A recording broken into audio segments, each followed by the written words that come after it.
يا سيدي العزيز، هذا خطاب امرأة حمقاء. هل كتبت إليك قبلي امرأة حمقاء؟ اسمي أنا؟ دعنا من الأسماء. رانيا أم زينب أم هند أم هيفاء؟ أسخف ما نحمله يا سيدي الأسماء.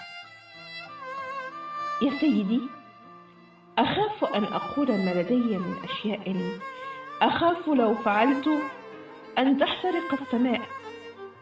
فشرقكم يا سيدي العزيز يصادر رسائل الزرقاء، يصادر الأحلام من خزائن النساء، يستعمل السكين والساطور كي يخاطب النساء ويذبح الربيع والأشواق والضفائر السوداء.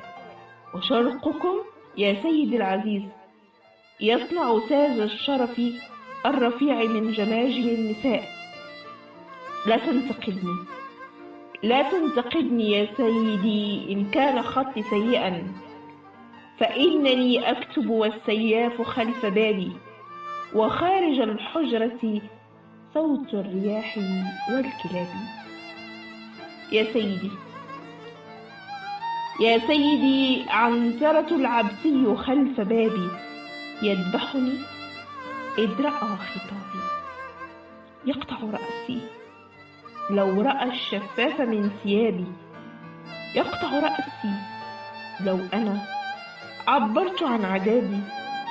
فشرقكم يا سيدي العزيز يحاصر المرأة بالحراب، يبايع الرجال أنبياء ويطمر النساء في التراب.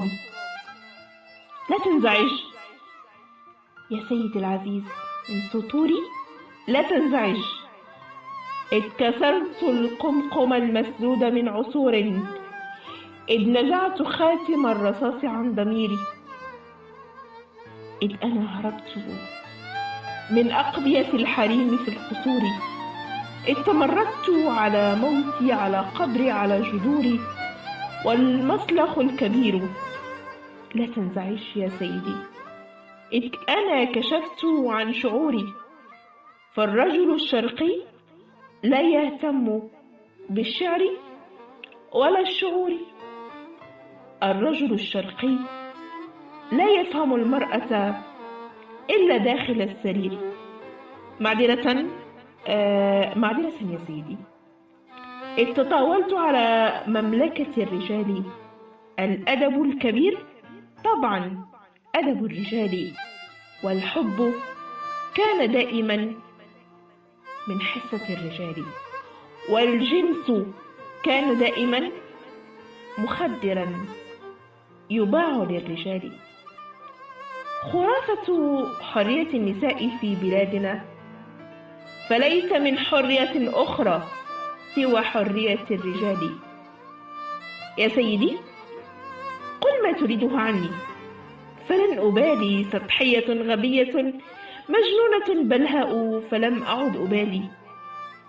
لأن من تكتب عن همومها في منطق الرجال امرأة حمقاء.